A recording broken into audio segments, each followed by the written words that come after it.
Muito bom dia, seja muito bem-vindo ao nosso programa Manhã Viva. Como é bom estar na sua companhia. Hoje vamos falar sobre um testemunho missionário, sobre também a vida de São João de Brito, e para isso tenho aqui o Senhor Padre Jesuíta João Caniço. Seja muito bem-vindo ao nosso Muito programa. obrigado, com muito gosto.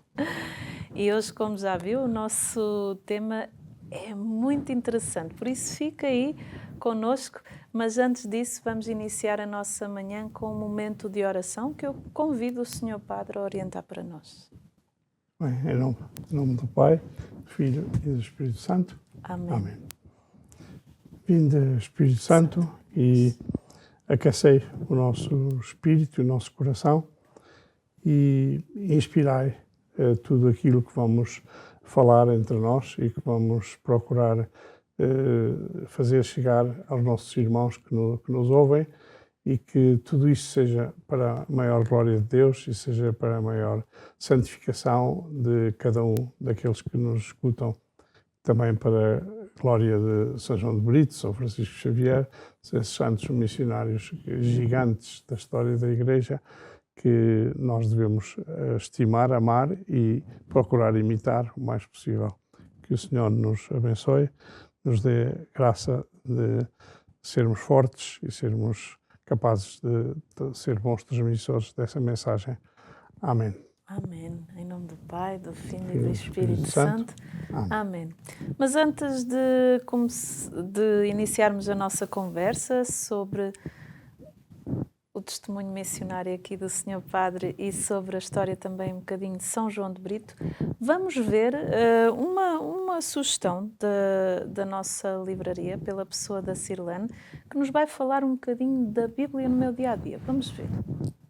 Bom dia, assim que se encontra aí nos estúdios da TV Canção Nova, no programa Manhã Viva, também assim que nos acompanha pela TV, pela internet. É uma alegria estar consigo esse bocadinho aí no programa Manhã Viva. Eu me chamo Cirlane Costa, sou missionária da comunidade Canção Nova. Atualmente trabalho na loja Canção Nova, nossa loja onde nós temos aí os nossos produtos de evangelização. Entre eles, nós temos aí muitos livros, e hoje eu quero apresentar um tesouro da comunidade Canção Nova, que faz parte da nossa vida, faz parte da espiritualidade da nossa comunidade, e que nós trouxemos para si, para apresentar, para que você possa também aí crescer na sua intimidade com Deus. Todos nós precisamos conhecer a palavra de Deus, porque a palavra de Deus é quem nos dá a conhecer as promessas de Deus para nós, aquilo que Deus quer para nós e também aquilo que são as ordens de Deus para nós. Nós precisamos conhecer a Deus para conhecer também quem nós devemos ser. Então, o nosso fundador, Monsenhor Jonas Abib, ele escreveu esse tesouro que se chama A Bíblia no Meu Dia a Dia, que é um método de leitura da Bíblia, um método muito simples, muito prático, onde vai ajudar você a se colocar diante da palavra de Deus de uma forma muito íntima. Você vai conseguir rezar com a palavra de Deus, mas também vai conhecer quais são as promessas de Deus para mim, quais são as ordens de Deus para mim e quais são os princípios eternos onde Deus são coisas imutáveis da minha fé, daquilo que Deus nos pede, nos orienta. Então esse livro, ele é um manual, ele é um livrinho de receitas para que você possa aí conhecer, se aprofundar no conhecimento da palavra de Deus. E também nos ajuda a praticar a palavra de Deus. Não basta ouvir a palavra, é preciso que ela dê frutos e que esses frutos façam com que eu também me torne também um evangelizador na minha vida, nas práticas do meu dia a dia, né? Como colocar em prática a palavra de Deus. Então esse livro, A Bíblia no Meu Dia a Dia, é o método que nós, missionários da Canção Nova, utilizamos para fazer o estudo da palavra de Deus. E com certeza vai acrescentar muito à sua vida. São milhares de pessoas que já utilizam esse livro para conseguir aí fazer o seu estudo bíblico e se aprofundar na intimidade com a palavra de Deus. Então, fica essa dica para que você possa conhecer esse produto e deixar se transformar pela palavra de Deus. A forma para que você possa adquirir, caso você deseje, é o nosso telefone 249-530-600, onde você irá falar comigo ou com um dos meus colegas para orientá-lo da melhor forma para que você possa receber esse produto, ou então vindo a uma das nossas livrarias em Fátima, na Avenida Dom José Alves Correia da Silva, número 276, que está aberta todos os dias, das 9 às 18 e não fecha para o horário de almoço.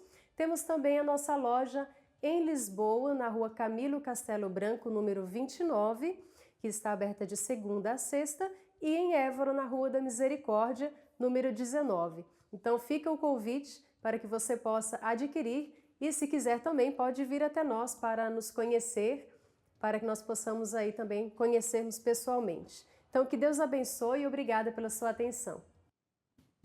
Monsenhor Jonas é conhecido como o Padre Jonas da Bíblia e aqui está uma forma de você poder fazer o seu diário espiritual. Existem outras, mas esta é uma das que o nosso fundador nos recomenda.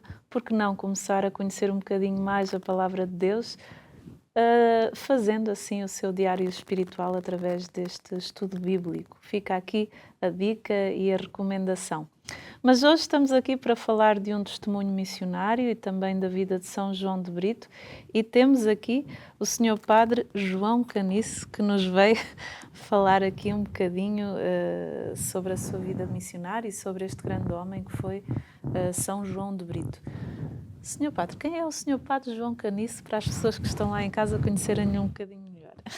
Olha, o Sr. Padre João Caniço, se dissesse há 20 anos atrás, não precisava dizer, porque eu celebrei missa na televisão 35 anos. Olha. E, portanto, qualquer sítio onde Portugal, por onde eu ia, Conheciam. Para bem e para mal, não é? Porque não podia estar à vontade em muitos sítios, outros estava, e pelo contrário, fui sempre recebido com muita alegria e muita... Hoje não, hoje já ninguém conhece, felizmente, não está muito bem. E assim, mas eu sou jesuíta,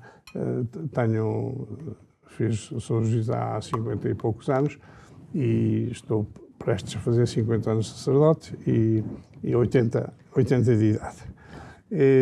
Eu fui missionário 3 anos em Timor, onde fui professor de nomes que vocês conhecem. Sei lá, fui professor de Sr. Ana Guzmão, fui professor do bispo Ximenes Belo, do Basílio, que já faleceu, e de outras muitas pessoas notáveis que estão em Timor e outros que morreram na guerra. E depois estive missionário em Angola também 4 anos, no início da Universidade Católica, em 1998-99, em Luanda, e depois voltei ao fim de 4 anos. E toda a minha vida esteve sempre na Companhia de Jesus, na parte de informação. Portanto, durante 24 anos fiz um boletim mensal de informação sobre a Companhia, 24 anos. Depois trabalhei 22 anos como colaborador na Rádio Renascença. Fiz esta colaboração na televisão a nível de missa. Depois, como tive sempre coros, ainda hoje, há 50 e tal anos não, 60 anos, já fiz 60 anos de maestro sem nunca deixar de ter um coro ao mesmo tempo. Portanto, e isso deu-me sempre uma vibracidade e vivacidade também, e possibilidade de colaborar em muitas maneiras. E foi, pronto, acho que dá-me alegria na vida, dá-me entusiasmo e, enfim, certa vitalidade. Entretanto, agora no fim da vida, os superiores acharam que também podia ser pároco. E fez há dias 8 anos que eu estou pároco de São João Batista de Lumiar, que é a paróquia que se encontra quando chega a Lisboa na A8, logo depois de Odivelas. Ao entrar em Lisboa, a primeira paróquia é Lumiar, ali na Avenida Pato Cruz. E, bom, eu muitas outras coisas fui fazendo ao longo da vida, mais ou menos no tempo também das publicações. Trabalhei 14 anos como como chefe de informação da Caritas Portuguesa. Nessa altura publicámos uma revista, durante 10 anos, uma revista mensal sobre a caridade e sobre obras caritativas na Igreja e sobre o trabalho da Caritas, além de montar todo o espetáculo que se tem no Dia Caritas Nacional, peditórios de rua, peditórios a nível nacional, cartazes, folhetos, mensagens, como era naquele tempo. Hoje já se usa o telemóvel e outras coisas. Naquele tempo usava-se a televisão e a rádio e a imprensa, sobretudo, que ia para as paróquias, cartazes, folhetos, desdobráveis, pequenos calendários de bolso, etc, etc. Portanto, tudo isso é que era a propaganda difusa, mas toda a minha vida vivi neste ambiente. Hoje aproveito, digamos, a experiência, mas de qualquer maneira o meu trabalho é pastoral, de organização pastoral, litúrgica, formação cristã e caridade, sobretudo a parte de desenvolvimento social. Senhor Padre, em que momento da sua vida é que descobriu que a sua vocação era ir para os jesuítas e depois escolheu a vida sacerdotal? Isso é um bocado complicado, porque as pessoas pensam que há assim um momento que dá um clique e não é. Há muitos cliques. Agora, a primeira vez em que eu, sem nenhuma sugestão de ninguém, sem nunca ter pensado nem coisa nenhuma, por incrível que pareça ser, foi quando eu ia fugir da igreja, fugir da missa. Porque era o dia de Santo António, que é o padroeiro da freguesia onde nasci, na Oliveirinha, ali ao lado de Aveiro. E eram aqueles tempos antigos em que a missa era celebrada com os músicos que cantavam no coro e nunca mais acabava. E eu era um miúdo, 9 anos, 10 anos, e estava ali, sei lá quantas vezes terei aberto a boca. E então, numa altura qualquer, não me lembro já, e ouvia os meus irmãos um pouco distraídos e escapei-me, como quem quer ir lá fora, como quer ir à casa de banho ou coisa parecida. E pronto, e comecei a correr para casa. A minha casa fica mais ou menos a 2 km da igreja. E durante o caminho, é incrível como é que eu ia fugir da missa. E durante o caminho veio-me esta coisa, a ideia. Epá, gostava de ser assim como o Senhor Prior, gostava de ser assim uma pessoa que reza pelos outros. Foi a ideia que eu tive naquela altura. E pronto, aconteceu uma coisa curiosa que se pode-se dizer aqui, ninguém vai bater. A minha querida mãe também já morreu, por isso não vai ralhar. Eu chego a casa e ela estava, era um pai meio-dia no domingo de festa, e ela estava a preparar o almoço. Lembro muito bem o que é que ela estava a fazer. E eu disse, mãe, eu quero ir para o seminário, eu quero ser padre. Assim, minha mãe queixava-se muito que eu rasgava as calças, as camisas. Bastava um dia andar com uma peça de roupa, chegava a casa com tudo estragado, roto, sujo, enfim. Então ela disse, lembro-me bem que ela disse assim, tu, só quando eu vir todos os teus irmãos já padres, é que eu acredito que tu algum dia sejas padre. Eu não sei, ela disse aquilo um bocado para me picar, mas de qualquer maneira as mães lá sabem que dizem e olha, Deus é que sabe. Mas depois eu esqueci-me disto tudo, nunca mais me lembrei muito. Depois às tantas é que quando terminei a instrução primária é que os meus pais é que me disseram, olha lá, aquela coisa que tu aqui há um ano dizias e quero. E assim, depois fomos andando. Pronto.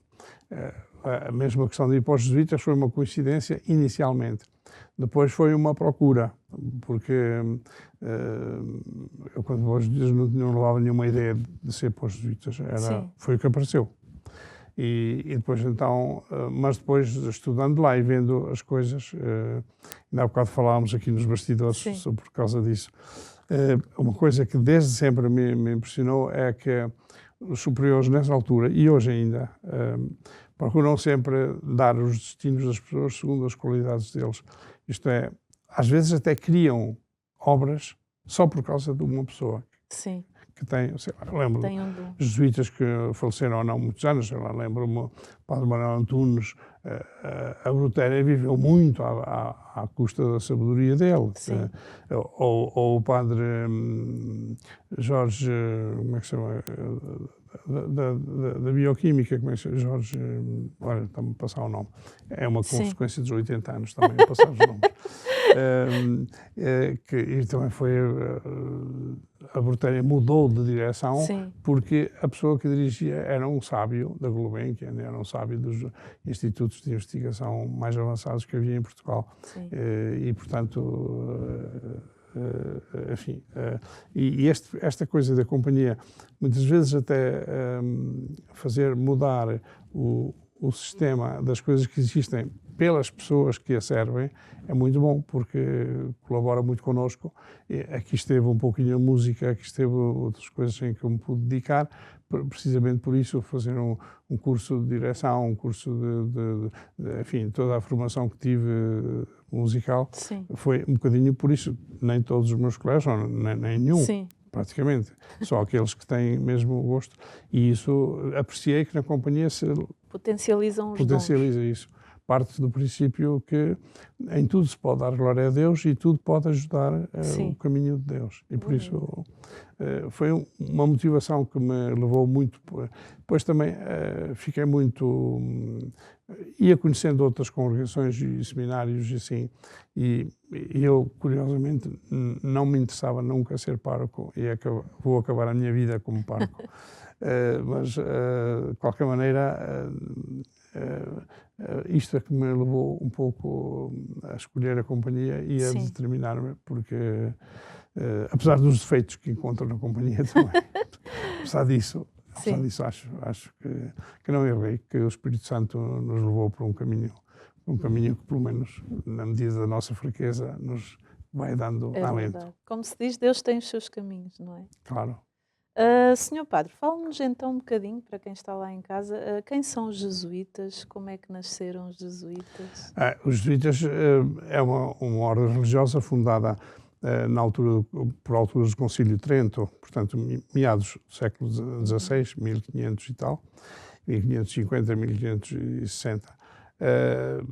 Propriamente foi fundado em 1541. Mas o impulso mais forte veio no Concílio de Trento, com alguns jesuítas a serem determinantes, concretamente o padre Diogo Laines e o São Pedro Canísio e São Roberto Bellarmino. Depois tiveram logo no princípio o ajudante do fundador Santo Inácio de Loyola, que é um convertido com 25 anos, que se converte a Cristo lendo Vida de Santos, porque não havia já mais leituras mundanas para ler, e na biblioteca, que eram pequenas bibliotecas daquele tempo, ele estava doente, então deram livros da vida de Cristo e vida dos santos. E então ele dizia: se São Domingos fez isto com caramba, eu faço isto e muito mais. Dizia ele na sua maneira de ser, naquele tempo.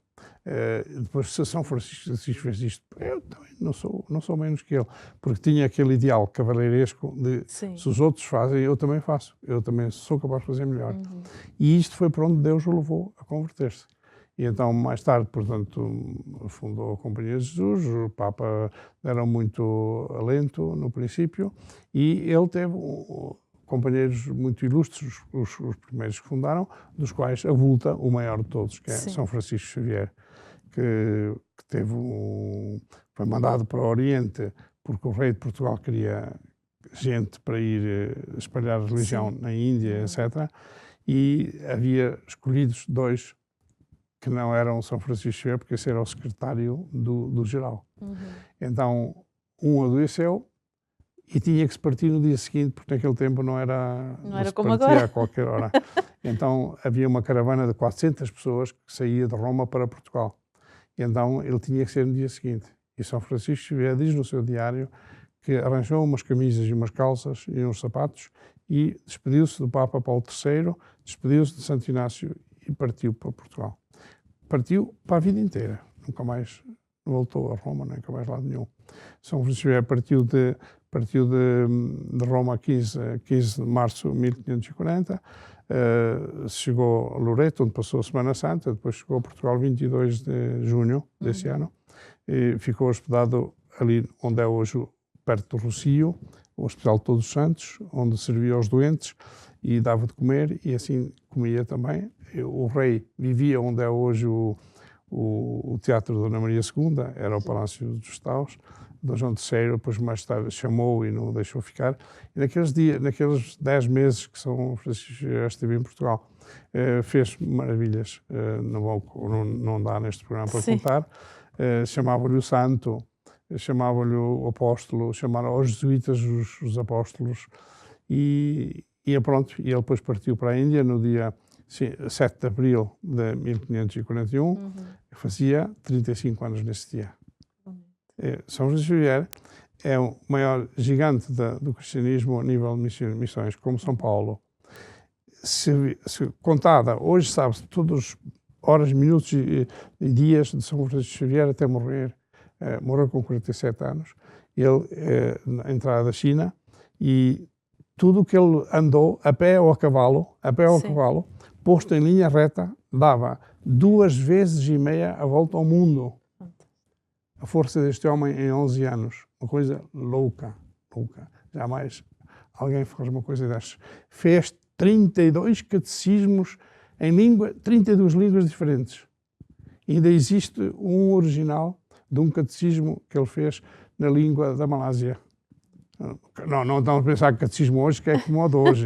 Catecismo era Pai Nosso, Ave Maria, Ato de Contrição, Salve a Rainha, qualquer coisa assim. Eram umas tantas fórmulas, e quem é Deus e qualquer pequena coisa. Pai, 2 páginas no tempo de hoje, caberia tudo em 2 páginas. De qualquer maneira, naquele tempo, sem papel, só com folhas de árvores e com elementos rudes, em lama seca, em madeira, em tijolo, não é tijolo, claro, mas em barro assim seco, e assim fez catecismo em 32 línguas. Que ele não aprendeu as línguas, mas o suficiente de pessoas da Terra para poder fazer um catecismo suficiente para aquele momento. Se calhar, uns tempos depois, quem soubesse melhor a língua já dizia que não estava bem próprio. Mas pronto, é uma coisa... Quando o corpo dele está em Goa, incorrupto, ele morreu na China, mas depois, a entrada da China, mas depois trouxeram o corpo para Malaca, está na igreja, na igreja de Santa Maria, no centro de Malaca. Eu estive lá já várias vezes. E depois veio para Coxim, em Coxim, um mês parado, à espera que lhe preparassem a entrada em Goa, gloriosa. Quem preparou a entrada em Goa foi Frei Fernão Mendes Pinto, que era um amigo dele do Japão e que é um homem da história de Portugal, um descobridor impressionante. As coisas dele são tão esquisitas, tão raras, porque eram mesmo raras naquele tempo, mas os outros eram assim também. Quem sabe a história daquele tempo sabe que era assim, por isso nós dizemos muitas vezes: Fernão, tu mentes. Ele diz: minto. Mas não mente. Fernão Mendes Pinto. Não, mas ele não mente. Hoje todos os historiadores sabem que o que ele dizia é exatamente a verdade. E ele tinha uma paixão tão grande por São Francisco Xavier que pediu ao governador que parasse um mês em Coxim, antes de ir para Goa, para que ele pudesse preparar uma chegada digna ao santo, como eles chamavam naquele tempo. E São Francisco Xavier, tirando os apóstolos, eu não sei santos da igreja, mas São Francisco Xavier, São Bernardo de Claraval, que é um monstro também de serviços e de santidade, e devoção a Nossa Senhora e de pregação, etc. Esses são, sem dúvida, dos primeiros à frente da história da humanidade. Por isso é que quando São Francisco Xavier curou São João de Brito, quando era jovem, São João de Brito dizia: então, se ele me curou, deu-me a saúde do corpo, o que é que eu posso agradecer se não imitá-lo o mais possível? E foi daí que nasceu a grande viragem do menino, São João de Brito, para imitar São Francisco Xavier e ir para a Índia, etc, etc. Que bonito. Pois é, a primeira parte do nosso programa já chegou ao fim. Tínhamos ter muitas primeiras partes. E fica aí, vamos para um brevíssimo intervalo e já voltamos.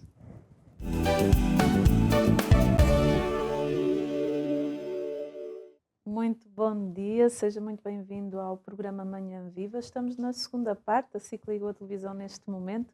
Estamos aqui a falar com o Sr. Padre João Caniço, padre jesuíta, que nos veio falar um bocadinho da sua vida missionária e também de São João de Brito, um dos patronos da JMJ 2023. Então, temos que conhecer um bocadinho mais sobre este grande santo. Senhor Padre João, quem foi então São João de Brito? São João de Brito é filho do copeiro Mor, ou como se pode chamar Monteiro Mor também, daquele que foi rei Dom João IV Sim. de Portugal, que era Duque de Bragança, em Vila Viçosa. E o copeiro dele, portanto, o homem que lhe provava as comidas, que fazia a caça para ele comer, etc., etc., portanto, um amigo de coração, Sim. porque tem que ser. Esse Salvador, chamava-se Salvador, casou com uma senhora de Porto Alegre, e foi deles que nasceram 3 filhos, 2 filhos e uma filha, e o filho mais novo era o João. João já nasceu em Lisboa, os outros nasceram ainda em Vila Viçosa. Quando o rei foi proclamado restaurador em Portugal, ele veio com calma, não é? Com medo que havia muitas possibilidades de não ser bem sucedido, e ficou a viver no Castelo São Jorge. E o copeiro Mor, portanto, o pai, Salvador de Brito, veio com ele. E ele deu-lhe uma casa, mesmo encostadinho ao castelo. Foi a casa onde nasceu São João de Brito. E o menino ia todos os dias para o palácio que era o Castelo São Jorge, viver com os príncipes e com a família real, onde era pajem, e assim foi habituado até aos 6 anos. Passado algum tempo, com as crianças evoluíram, e aos 9 anos teve uma doença muito grave, como uma espécie de Covid, como tivemos hoje, que houve em Lisboa, e ele foi atingido e ia morrer. E a mãe dele, muito devota de São Francisco Xavier, que tinha sido canonizada há pouco tempo, pediu a São Francisco Xavier uma novena que, se o menino se curasse, ela o punha 1 ano vestido com uma batina, como se fosse jesuíta ou padre, ou assim. E, de facto, ele, ao fim da novena, curou-se. Não teve mais febre, não teve mais doença nenhuma, começou a ter apetite e curou-se. Então, ele disse: São Francisco Xavier, que me curou o corpo, tem que ter uma gratidão da minha parte toda a minha vida. Eu vou dedicar-me a ele, a ser imitá-lo. Então, todas as pessoas na corte chamavam, que já não andava vestido com calçõezinhos, com aqueles folhados, então era de batina preta, então chamavam-no o apostolinho. Porque em Portugal chamavam a São Francisco Xavier o apóstolo. E ainda há ruas em Portugal, por exemplo, em Coimbra a Couraça dos Apóstolos, em Lisboa há a Calçada dos Apóstolos também. Portanto, havia uma quinta enorme em Lisboa que se chamava Quinta dos Apóstolos e que hoje as pessoas não sabem, mas que era dos jesuítas, e o Marquês de Pombal expulsou. E então fizeram lá o cemitério do Alto São João. As pessoas não sabem isto, mas estou a dizê-lo aqui. E então chamavam-lhe ele o apostolinho. Este nome ficou para sempre. Então, São João de Brito foi estudar para aquele colégio dos jesuítas, que é hoje o Hospital São José, porque o Marquês de Pombal tirou o colégio de Santo Antão aos jesuítas e fez o hospital. E depois foi estudar a filosofia para Évora e para Coimbra. Não se dava com o clima de Évora e veio para Coimbra. E depois estudou teologia em Lisboa. E de Lisboa foi para as missões. Ainda não era ordenado. Foi ordenado sacerdote em fevereiro. Pensa-se que talvez no dia em que veio coincidir com o martírio dele, mas não se sabe. Sabe-se que foi no princípio de fevereiro que foi ordenado. E foi para a Índia, nessa altura, São Francisco Xavier, São João de Brito.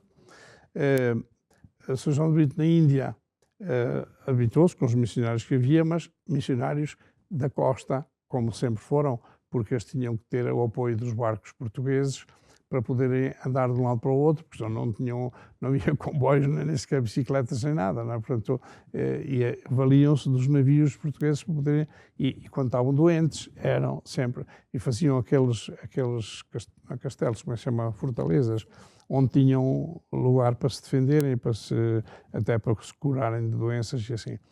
E São João de Brito, a uma determinada altura, decidiu largar isto tudo.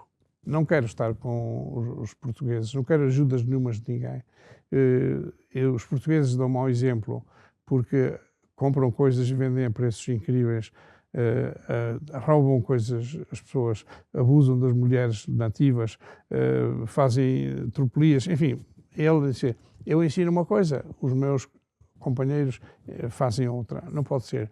E foi para o interior. Havia esse desejo do grupo de jesuítas nessa altura de missionar no interior, mudando de nome, mudando de comida, mudando de vestido, mudando tudo. Esses foram comandados por um jesuíta chamado António Nobili, um italiano, e foram 7 jesuítas, dos quais São João de Brito é o único que é canonizado, mas os outros ficaram na história.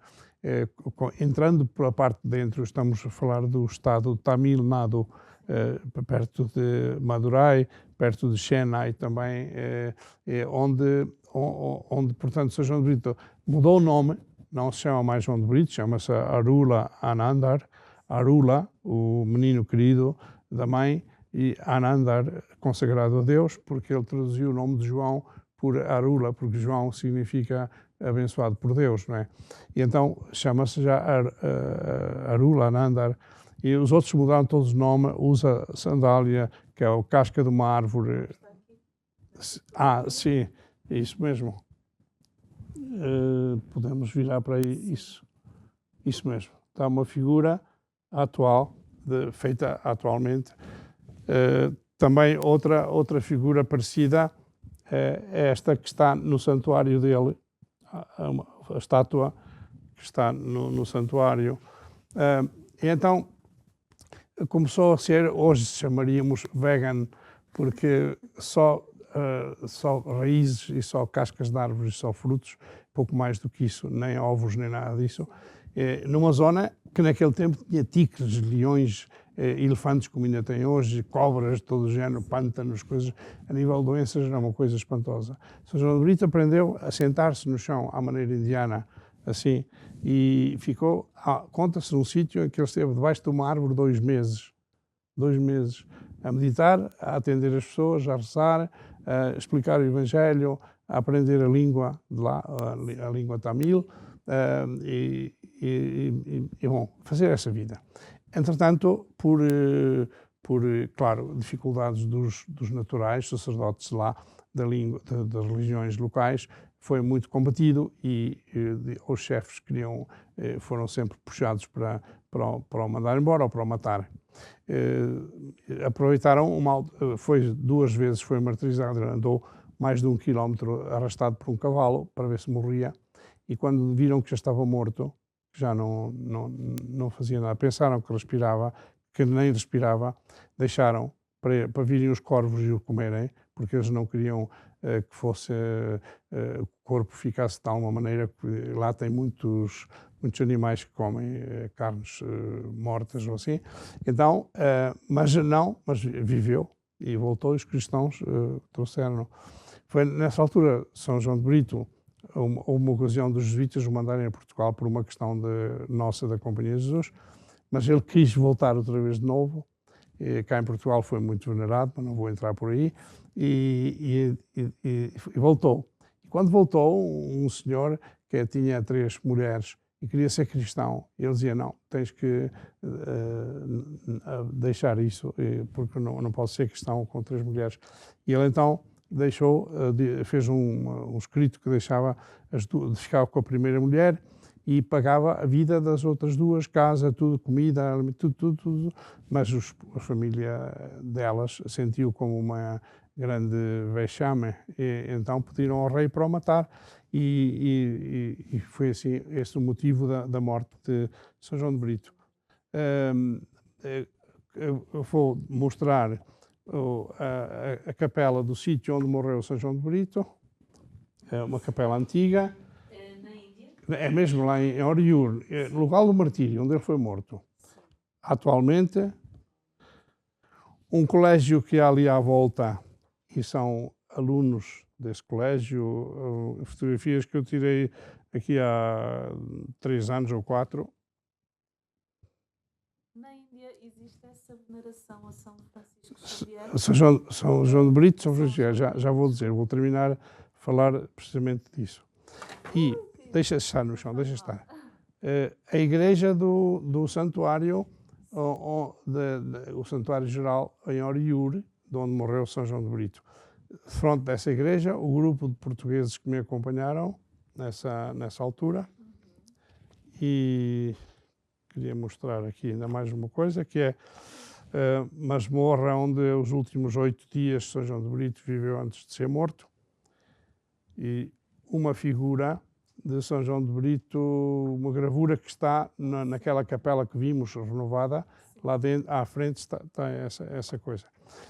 Ao pé aí está uma coisa, sabem que na Índia, São João de Brito, nessa zona, chama-se também o santo de Red Sand, da areia vermelha, porque no sítio onde ele morreu, o chão ficou vermelho até hoje. E tu tiras a terra vermelha, pões saco de plástico, e pões terra branca, e daí a 2 semanas, 3 semanas, está a terra vermelha. Lentamente, sempre. E é uma coisa que eu fui pensar, bem, aqui há um truque, aqui há de haver um truque. E perguntei aos encarregados da igreja, aos meus colegas mesmo, ouçam lá, vocês digam-me a mim que eu não vou dizer nada a ninguém. Digam-me lá, como é que isto se faz? Eu disse, ei, Jesus, acho que fica tu aí 15 dias e vais ver como faz. Nem a gente sabe. Pois. Vem, cada dia se nota assim. Há muitas pessoas em Portugal que têm saquinhos com a terra. Lá. Red Sand. São João de Brito, atualmente, queria dizer uma coisa, na Índia, bilhões de pessoas, não é? 1,5% é cristã, católica ou protestante. Sim. Tudo junto, 1,5, 1,6 talvez, 1,6. Em toda a Índia. Goa teve Portugal 13 séculos. Hoje, quando Portugal saiu, era cerca de 32% de cristãos. Hoje, 28%. Não porque tenham diminuído de ser cristãos, mas porque muita gente da Índia quer ir para Goa, porque Goa tem muitos benefícios em relação ao resto da Índia. Mas, em Kerala, Cochin, ou então em Tamil, no estado de Tamil Nadu, onde São João de Brito missionou, hoje, 22% de cristãos. Fantástico. 50% da diocese onde morreu São João de Brito, a que pertence a Oriur, 50% das igrejas são, a gente lê assim, Saint Arula Ananda Church. Saint Arula Ananda Church. Ou então, Saint John de Brito Church. Sempre 50% dedicadas a São João de Brito, só nesta zona, não no resto da Índia. Só nesta zona. E isto é comovente. É comovente. A gente ir para um sítio para o outro, ver aquelas crianças todas lá usam muito fardadas sempre nas escolas. E ver que São João de Brito é ali tido como uma coisa. Eu depois tive pessoas que me beijaram as mãos e beijaram a cara e tudo, só porque era da terra onde São João de Brito nasceu. E pessoas que vinham ter connosco e diziam assim, eu e os meus antepassados são batizados de São João de Brito. E na nossa família, todas as pessoas que têm esta graça são batizadas por São João de Brito. É uma coisa impressionante. Em Lisboa, há duas igrejas, as pessoas só conhecem uma normalmente, que é a igreja da paróquia de São João de Brito, em Alvalade. Há um colégio de São João de Brito também, mas a igreja mais existe, que é a igreja que está na entrada do Hospital Egas Muniz, antigamente o Hospital, não me lembro, Ultramar ou coisa parecida. Essa igreja, que é esta que está aqui, podem ver, tem boas imagens de São João de Brito e vitrais de São João de Brito também. E há pessoas que vão visitar também como São João de Brito. Mas São João de Brito tem duas coisas também em Lisboa que nos envergonham muito, muito, muito. Porque a casa onde São João de Brito nasceu e onde viveu pertence hoje, desde 1902, pertence à Câmara Municipal de Lisboa. E sabem o que é que a Câmara Municipal de Lisboa lá tem? Um restaurante italiano de luxo a que chamaram restaurante Altar, quase como que ironizando Sim. a casa. E não há ninguém que tenha energia, que tenha moral para pôr isto em ordem. Lisboa tem 2 santos, Santo António e São João de Brito. E Santo António, felizmente que o venera. Bem ou mal, venera, sim, muito bem. E São João de Brito, a casa onde nasceu, é um lugar de um restaurante de luxo. E é que chamaram ultimamente, antigamente, quando eu o conheci, era um restaurante Zeco. Chamava-se José das Iscas. José das Iscas. Depois a Câmara tomou a peito e com este estrondo do turismo deu a uma empresa assim. E chamaram-lhe Altar. Não é para glorificar São João de Brito, sim, é pelo contrário, por olhar propaganda, mas nem explicam que que estão a profanar uma casa santa. Sim. Mas em Lisboa, as pessoas em Lisboa não têm consciência disto. É muito mal, é péssimo. O senhor Primeiro-Ministro atual, quando era Presidente da Câmara, foi chamado a atenção para isso. E eu sei muito bem as vezes que lá fui, enquanto o anterior a ele teve muito cuidado e fez até um projeto. E ele não quis que isto andasse para a frente, apesar dele mesmo ser de origem indiana, mas nem isso valeu nada. Mas pronto, isso não interessa, cada um é que sabe os erros que faz e como é que faz. Agora, esta coisa assim. Outra coisa, ao lado de São João de Brito, da casa onde nasceu, está a igreja onde ele foi batizado. Mas essa igreja, enquanto a casa de São João de Brito não sofreu no terremoto, porque está sob a rocha do castelo, mesmo algumas coisas embaixo nem tem alicerces, porque a própria rocha entra pelo pavimento acima. A paróquia de Santo André, sim, logo ao lado, para aí a 50 metros, foi onde foi batizado, no dia 30 de junho de 1647. E essa igreja, no terremoto, caiu o teto. Sim. Ainda lá tem sinais da cruz, a cruz de Santo André, não é? Sim, a cruz de Santo André, que é um X. Sim. Sim. E tem, mas sabe o que é hoje? A quem é que a Câmara deu? Depois nós pedimos para ter lá uma sala para poder glorificar São João de Brito, ou assim por aí. Não. É um restaurante nepalês. Mas o dono do restaurante também não sabe que aquilo foi uma igreja. Claro. Mas tem o formato de igreja, sim, com a parte de trás onde era o altar, que é eles agora têm a cozinha, e a parte onde era o público, assim. Então, a paróquia, juridicamente, vive na Igreja da Graça. Sim. A Igreja da Graça não se chama Paróquia da Graça, chama-se Igreja a Igreja Nossa Senhora da Graça, sim, mas Paróquia de São André e de Santa Marinha, porque Santa Marinha era uma igreja ao lado que também caiu no terremoto e era paróquia. E então passaram as duas a ser hospedadas na Igreja da Graça. E na Igreja da Graça tem lá uma estátua de São João de Brito também para venerar. Quando foi o terremoto, São João de Brito foi martirizado e depois foi o terremoto, a primeira igreja onde esteve a paróquia de Santo André foi São Vicente Fora. E é por isso que São Vicente Fora, à entrada à direita, tem uma estátua também de São João de Brito. Mas atualmente a paróquia está na Igreja da Graça. Sim. São João de Brito, eu acho que merecia muito mais. Claro. Os portugueses têm um português de alto nível de expansão mundial, um santo que o Papa, quando o canonizou, o Papa Pio XII, quando o canonizou em junho, 24 ou 27 de junho de 1947, disse o missionário, exemplo para todos os missionários e sacerdotes, todos os sacerdotes e missionários. E, de facto, São João de Brito é um exemplo, é um testemunho. É um fora de série. Sim. Eu tenho uma pena enorme.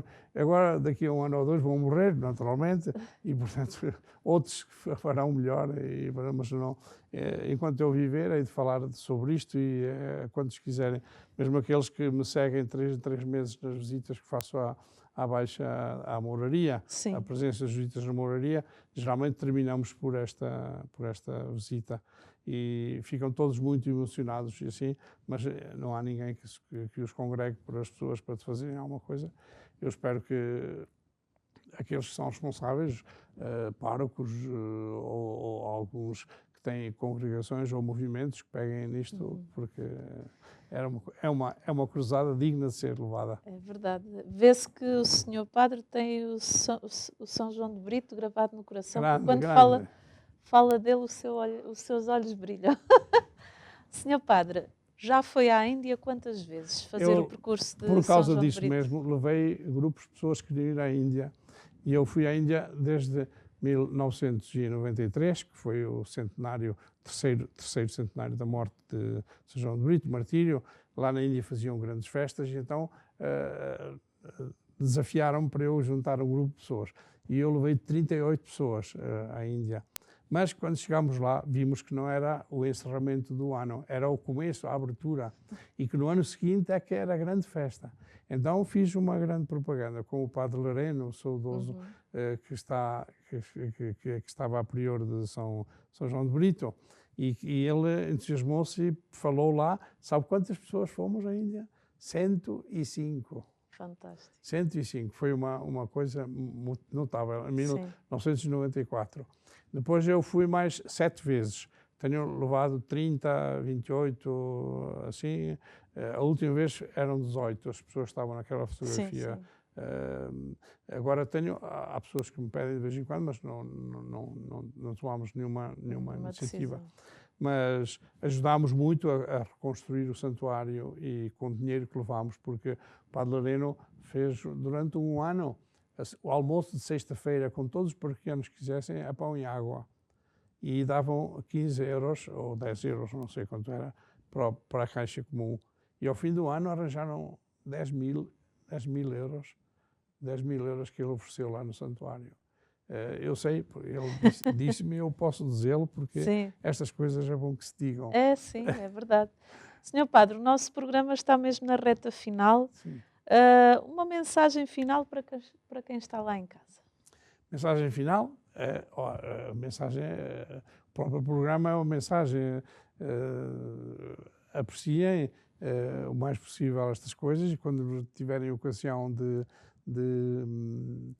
conhecer mais ou então de rezar, pedir estes grandes homens cristãos, grandes irmãos nossos que foram modelo de vida e que nos ensinaram a que não é o prestígio de um curso, nem ter um automóvel, nem ter uma casa, nem ter uma família que está tudo muito bem orientado e que geralmente isto tudo é lixo, não vale nada, porque passados uns anos fica tudo para trás. E o que fica bom é o amor, a dedicação que fizermos a estas coisas. E isso é que nos faz felizes, isso é que nos faz entusiasmar, isso é que nos ajuda a caminhar para Deus. O amor supera tudo. Não é Isso verdade? Senhor Padre João, muito obrigada. El amor não cansa, nem se cansa. Muito de quem é esta frase? Não sei. Quem é que é o grande amigo de Santa Teresa d'Ávila? São João da Cruz. São João da Cruz. El amor não cansa, nem se cansa. Ai, que bonito. Muito obrigada pela sua presença. Tudo bem, foi muito gosto. Uma alegria tê-lo aqui connosco. E assim, por que não conhecer um bocadinho mais a fundo este grande santo português? Acho que não é por acaso que ele foi escolhido para ser um dos patronos da JMJ. Então ainda está a tempo e busque imitar os seus atos heróicos, porque não, e imitá-lo na sua busca de santidade. Assim me despeço, até ao próximo programa, se Deus quiser.